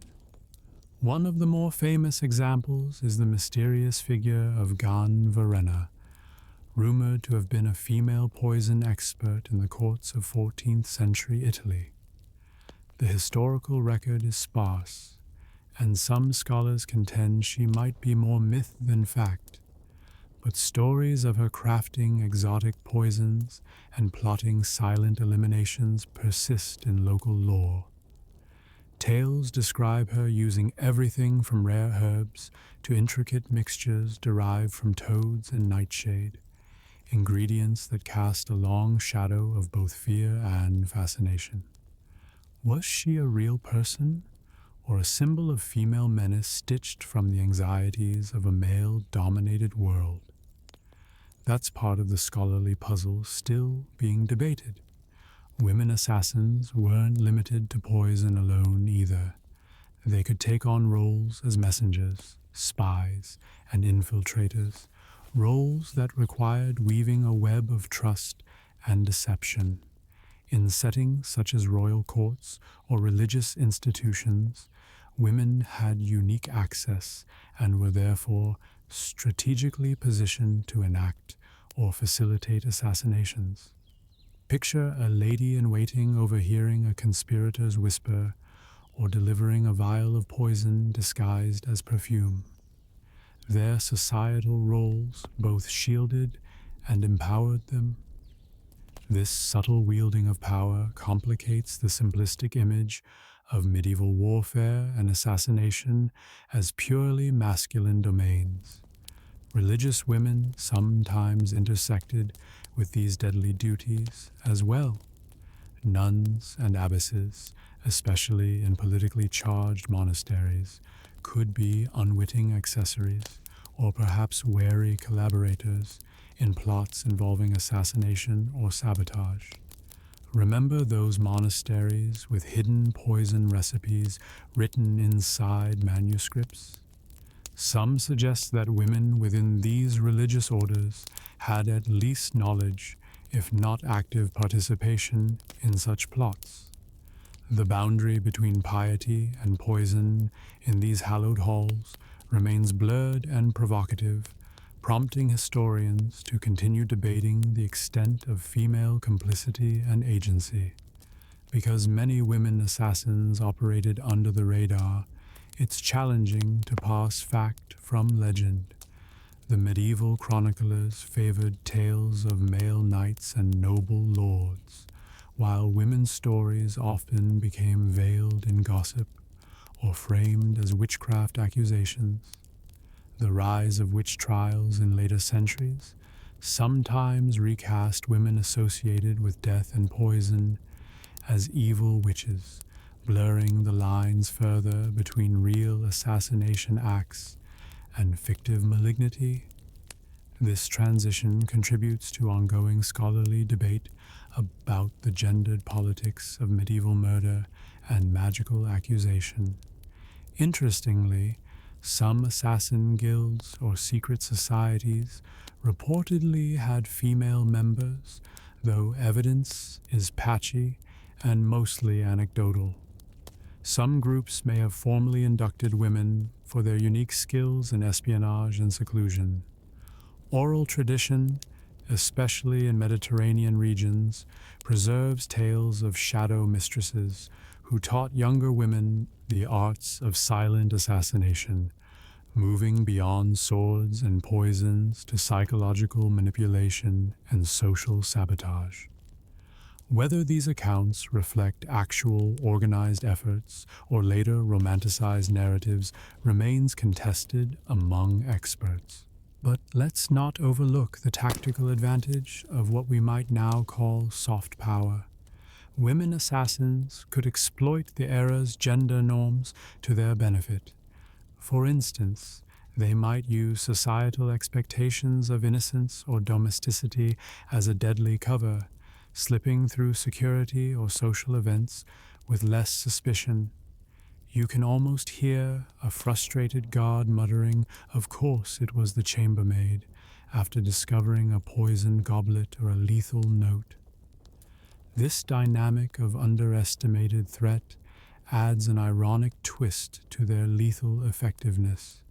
There are even accounts, controversial and debated, of female assassins disguised as men taking up swords and daggers in more conventional combat assassinations. While these stories often border on legend, they speak to the fluidity and adaptability required to survive and thrive in this grim business. Whether disguising themselves as noblemen, monks, or merchants, these women could infiltrate spaces otherwise closed to them, claiming agency in a world that often denied it outright. A particularly curious story comes from 13th century France, where rumors circulated about a woman known only as La Veuve Noire, the Black Widow, who poisoned several high-ranking nobles. Some chroniclers note the improbability of one woman surviving so many attempts, leading to speculation that she may have been a code name for a network of female operatives. This underlines the problem historians face. Was La Veuve Noire a singular deadly femme fatale, or a collective identity that blurred individual reality into myth? It's a puzzle still being pieced together from fragmentary records. And this attention to secrecy extends beyond historical documentation to folklore and later cultural retellings. In some regions, women assassins became figures of both horror and admiration, ghostly figures stalking the imagination or sinister goddesses wielding their deadly allure. This duality enriches rather than simplifies their legacy, reminding us that assassin stories are often entangled as much in cultural projections as in cold, hard facts. In summary, the realm of women assassins challenges assumptions and broadens the landscape of medieval political violence. They were not mere shadowy footnotes, but vital actors weaving deadly webs with poison, disguise, and guile. As you consider their hidden histories and ongoing scholarly debates, remember that the medieval assassin's tale is not just a story of men in cloaks, but also of women whose silent blades shaped power behind the scenes. So next time you picture a medieval hands-in-the-air dramatic duel, remember the unseen dagger slipping quietly from a woman's grasp, a silent testament to a shadow world long overlooked and still coming to light. As the night deepens, your thoughts turn to shadowy pages of old books and whispered tavern tales that swirl around assassins in literature and legend. a realm where history and imagination intertwine in enchanting and often misleading ways. Stories of medieval assassins have long held a dear spot in the human heart, tapping into fears and fascinations alike, and shaping how we imagine these deadly figures far beyond their real-world deeds. You're about to wander through this realm of myth and metaphor, understanding how these characters were romanticized or demonized, sometimes as heroes and other times as villains, depending on who wielded the pen. Historians still argue whether these stories shaped public perception more than actual events ever could. But one thing's clear: storytellers have been capturing assassin fantasies since the Middle Ages themselves. You probably won't survive if you take every whispered tale as gospel, but diving into these narratives reveals a rich culture of symbolism and social commentary. Take, for instance, the infamous character of the Italian Black Cloak in Renaissance plays, a nimble, shadow-dwelling assassin who often appears as a mask-wearing figure darting through moonlit streets. He's less a historical person than an archetype, embodying fears of political chaos and betrayal at court. These stage villains, often dressed in hooded cloaks, inspired by real assassins, but exaggerated into near supernatural creatures of darkness. Their presence on the stage tapped into urban anxieties amid turbulent city-states where power struggles brood behind fortress walls. The Italian comedies and tragedies of the 16th century repeatedly used this figure to dramatize themes of trust, revenge, and the fragile veil separating friend from foe.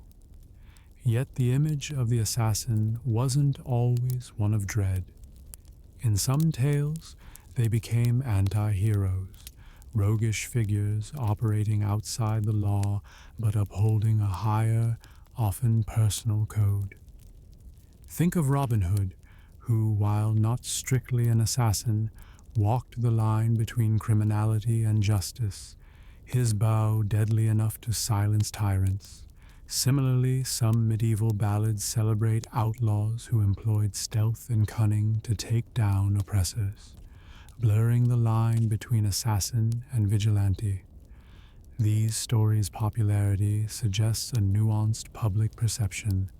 People feared assassins, but could also admire their audacity. Poetry and literature further complicated that view. The French troubadours often depicted shadowy figures, cloaked and quiet, who moved with deadly purpose but deep honor, almost mystical knights of silence. Meanwhile, Germanic epics sometimes portrayed assassins as cursed men, doomed by dark spirits to wander forsaken paths, wielding death as both punishment and penance. This spiritualized portrayal ties back to the religious fears and superstitions that permeated medieval life, painting assassins as agents caught between divine wrath and human betrayal. Speaking of literature's impact, the famous Assassin's Creed mythos owes much of its romanticization to medieval ideas, even though modern audiences might jump ahead centuries to Renaissance Italy. This blend of fact and fiction, both ancient and modern, demonstrates how the figure of the assassin has been perpetually reimagined. Each retelling layers new interpretations, making it hard for historians to slice through the narrative fog and identify kernels of truth. The dichotomy between the assassin as a sinister threat and a tragic protagonist thrives on this blending. A perfect example is Shakespeare's Macbeth, whose dark deeds and spectral visions have fascinated readers and audiences for centuries. While Macbeth isn't an assassin by profession, His secret killings speak to the era's obsession with stealthy murder and its consequences, showing how assassination permeated collective imaginations as a moral and political nightmare. Scholars still debate whether which tragedy shaped views on political violence versus real historical fears.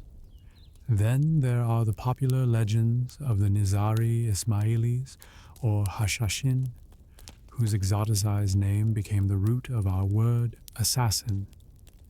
Medieval European tales transformed them into almost mythical figures with supernatural abilities, a lethal brotherhood using poison and stealth to topple enemies of their order.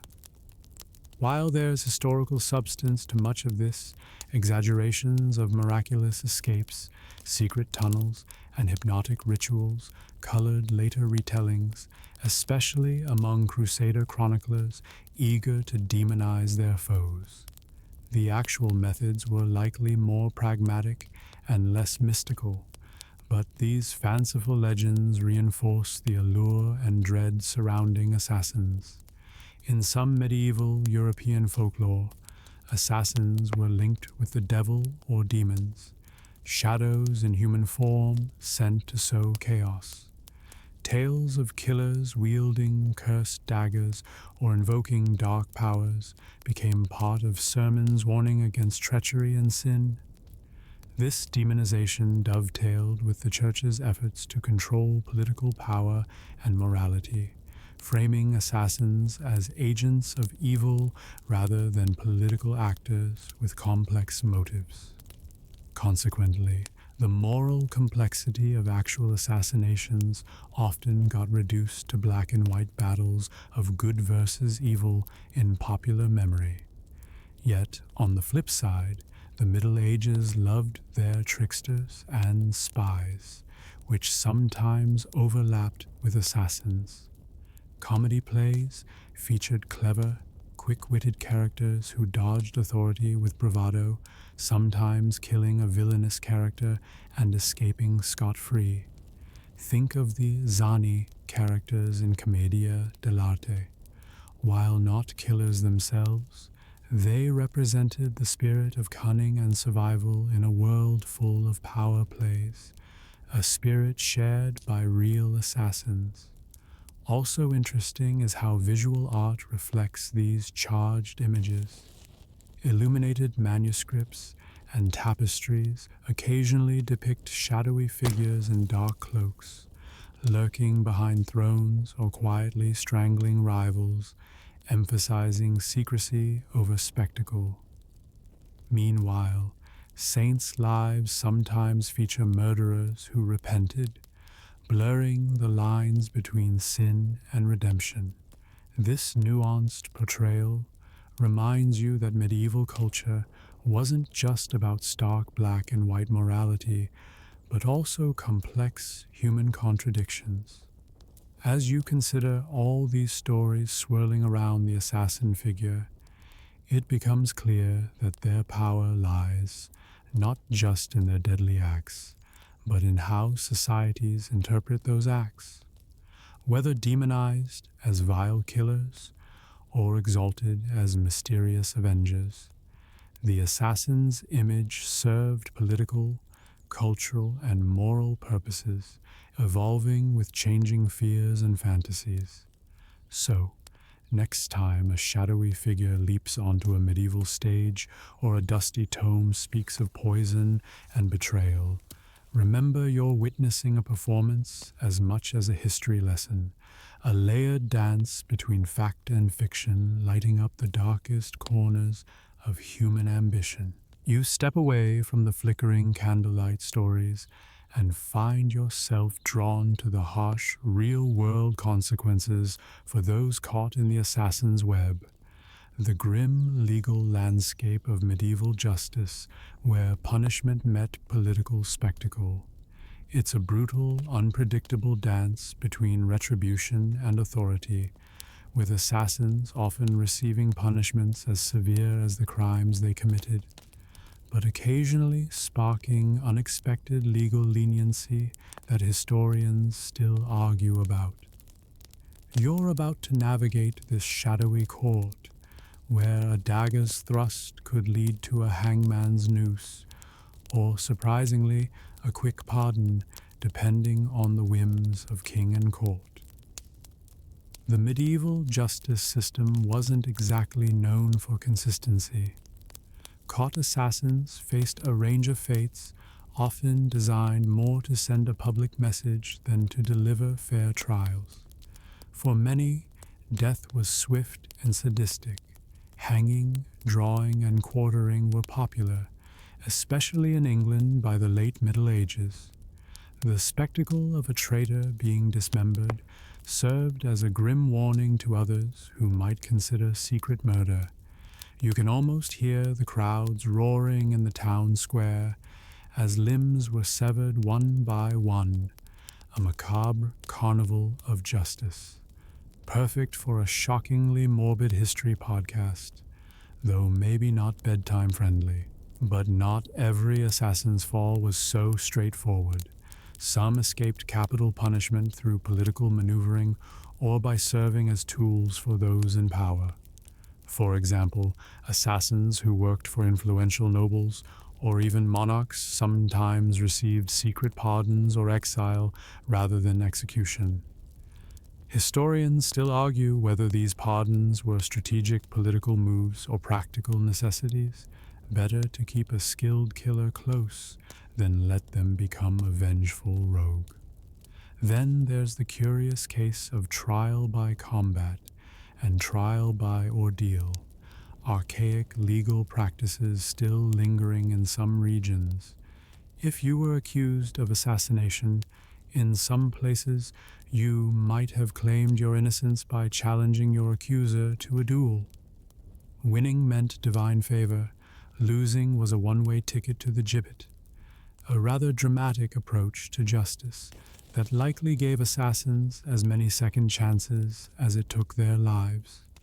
Poisoners, assassins of a subtler sort, faced specialized punishments. Since poisoning was considered a particularly sneaky and evil crime, punishments ranged from being burned alive to slow and excruciating executions.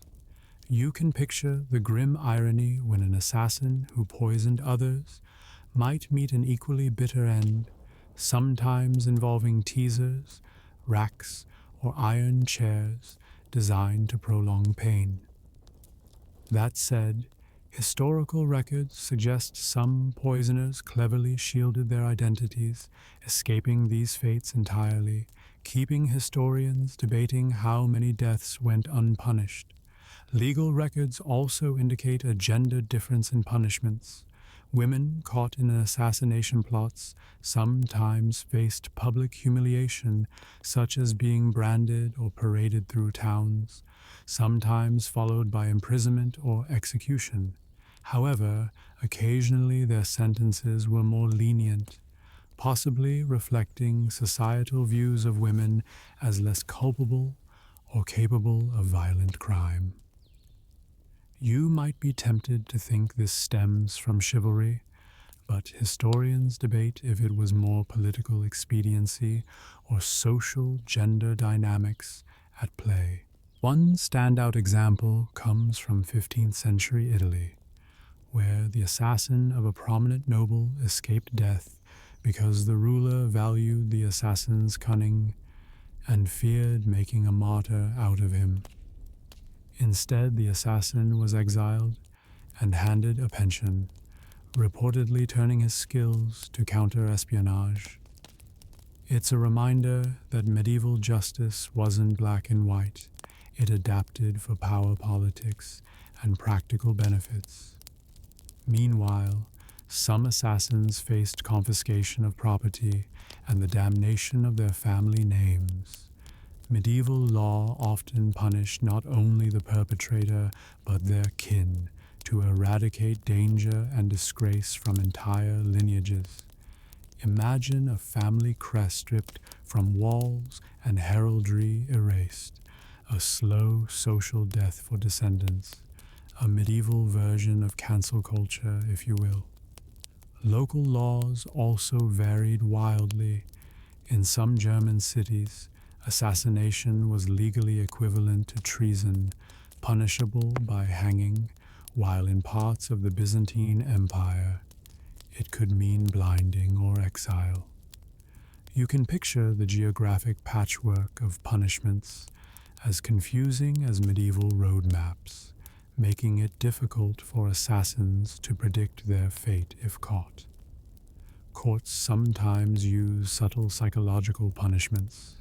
Public confessions and humiliations in church were tactics to shame confessors, sometimes more painful than death in their society's eyes. This blend of legal and religious sanctioning highlights how intertwined medieval justice was with faith and societal norms, making assassination not just a crime, but a sacrilege.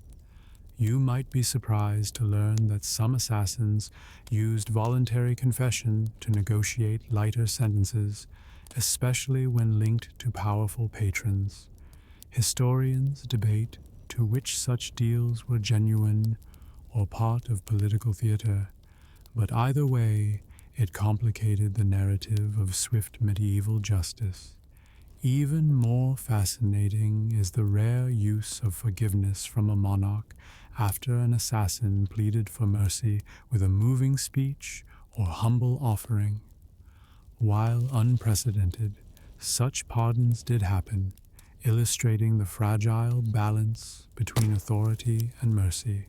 Kings could use these moments to demonstrate absolute power while also showing magnanimity, a blend of chess and drama fitting for royal courts. However, the unpredictability of punishment means reputations of assassin justice often grew into legends, blending harsh reality with tall tales. Stories of executioner blunders, assassins escaping with trickery, or sudden royal orders halting executions fed popular myths. These tales, some more true than others, remind you that medieval justice was often as much about storytelling and power performance as actual legal fairness. In all, facing the law was arguably among the deadliest parts of an assassin's work life, perhaps as nerve-wracking as the act itself. And this legal crucible shaped their behavior, pushing them toward ever more secrecy and cunning, lest caught and cast into the harsh glare of medieval justice. You slip further into history's shadows, moving from the grim spectacle of medieval justice to the twilight years of the assassin's craft itself.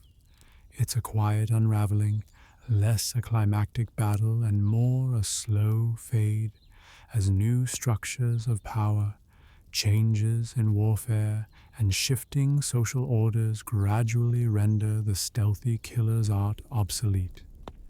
You'll see how political centralization, technological advances, and evolving laws combine to push these shadowy figures further into folklore, and into what historians still argue was an inevitable decline or a sudden suppression.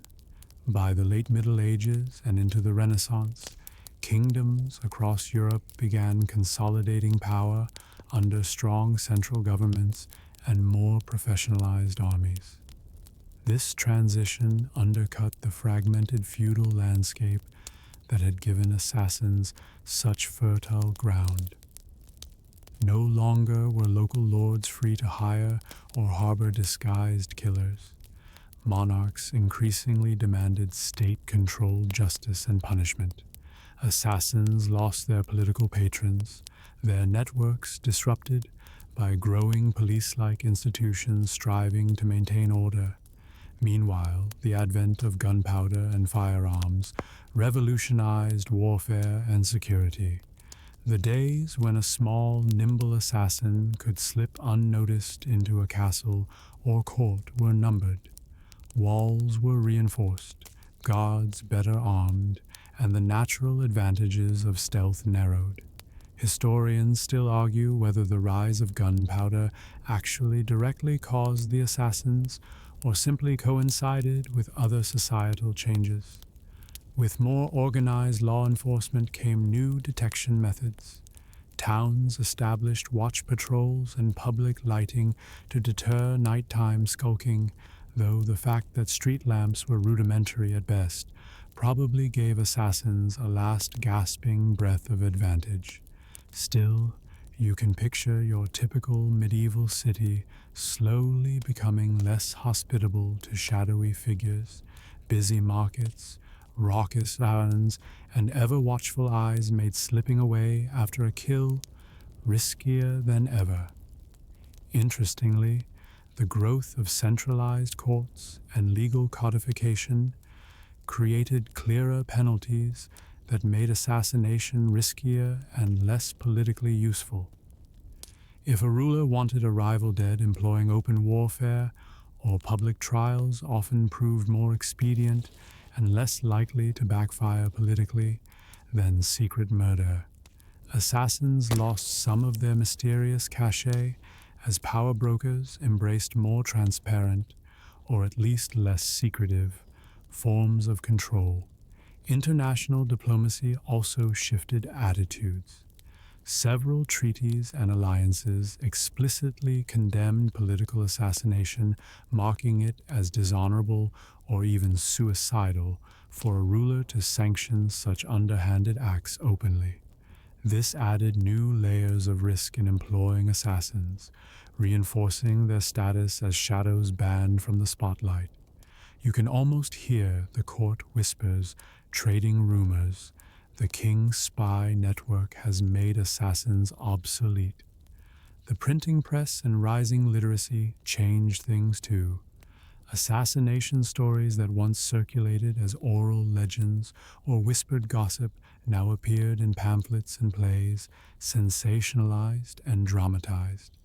These tales fed public paranoia and fascination, but also contributed to the assassin's transformation into characters of myth rather than real political actors. Literature began to favor overt conflicts and legal intrigue over unseen killings, further sidelining the assassin. Religious and ethical shifts played a role as well. The late medieval church, with its growing influence, condemned assassination more vocally, framing it as a mortal sin tied to treachery and sacrilege. Excommunication and the promise of hellfire made the killer's shadow harder to walk without spiritual weight. This changing moral climate imposed psychological costs and political risks on those who hired or tolerated assassins. Despite this decline, some pockets of assassins survived by adapting. Secret societies continued to operate in corners of Italy, the Ottoman Empire, and Central Asia, maintaining a shadowy but diminished presence. Occult and ceremonial aspects grew in prominence, blurring the lines between political assassin and religious zealot. This murkier legacy fed Renaissance intrigue, but couldn't stop the overall trend of decline.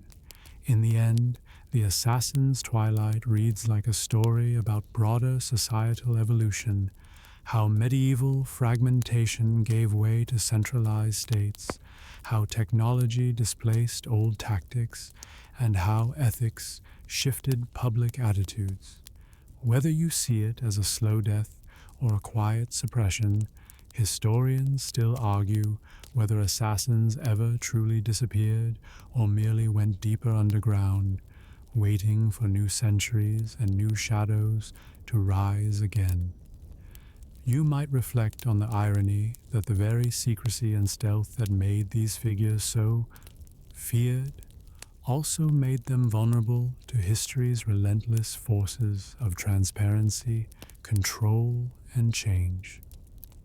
From darkness to daylight, the assassin's craft was slowly but surely edged out, leaving behind legends whispered in taverns, plays, and your late-night history binge. You're now standing on the threshold of medieval history's twilight, the echoes of assassin footsteps fading into the quiet corridors of modern memory. It's time to trace how these shadowy figures, once central to political power struggles and whispered intrigues, left an imprint that still shapes contemporary notions of power, fear, and secrecy, the ghostly legacy of the medieval assassin. This final stretch invites you to consider not just the past, but how the lessons of those silent killers ripple into the modern world, blending fact with folklore and reality with the timeless dance of shadows. Assassins, in the medieval sense, might be long gone, but their legacy lingers, not only in stories but embedded in the very concept of covert power. The concept of clean political violence, executed with precision and discretion, resonates even today in covert operations, espionage, and modern intelligence work. You can still find parallels between the medieval assassin's blend of skill, risk, and ethical ambiguity in today's spies and covert agents operating far from the public gaze. There's an unsettling but fascinating continuity in how societies deal with power behind closed doors, where the rules bend and the stakes are life and death. Historians still argue whether medieval assassins inspired modern intelligence services or whether the resemblance is more a product of recurring human themes. Yet, it's clear that the idea of a hidden hand shaping history continues to captivate imaginations worldwide. From the Cold War spies to secret agents in pop culture, that archetype, a person who moves unseen, wielding lethal influence, is a direct descendant of those shadowy figures who prowled medieval alleys and royal courts. Your journey also brings forward the enduring human fascination with secrecy itself, the thrill of the unknown, the fear of what lurks in darkness, and the allure of control through hidden means. Fear has always been a potent weapon, just as silence is a form of power. Medieval assassins embodied that perfectly, combining terror and respect, becoming symbols of unpredictability that rulers had to reckon with. This duality still teaches us about power's balance, how control often depends not just on force, but on mystery and perception. But beyond intrigue, reflecting on these figures invites questions about justice and morality. Assassins operated in a murky ethical landscape, often justified by political necessity or ideology, yet condemned as murderers. That ambiguity forces you to think about how societies define right and wrong, especially when official channels fail or become corrupted. How far should one go to maintain order or pursue change? Historians debate whether assassinations ultimately stabilized or destabilized governments, but there's no doubt they posed moral puzzles that remain relevant. In the popular imagination, medieval assassins have morphed into romanticized anti-heroes, shadow warriors who challenge tyranny or act out of loyalty and honor.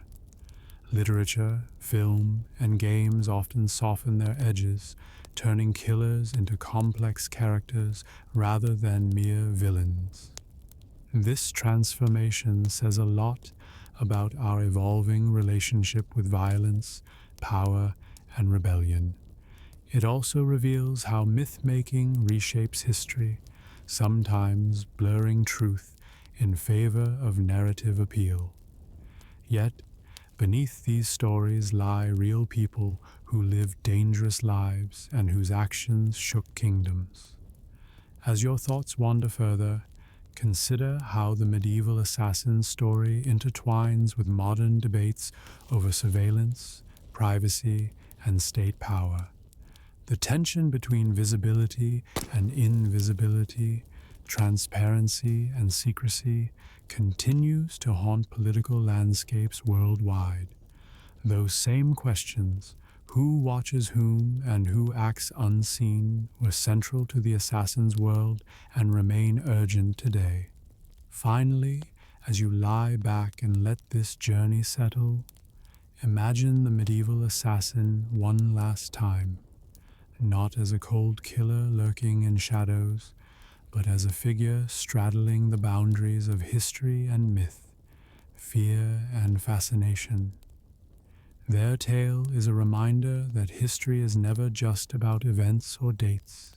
It's about the shadows cast by human choices and the stories we tell across generations.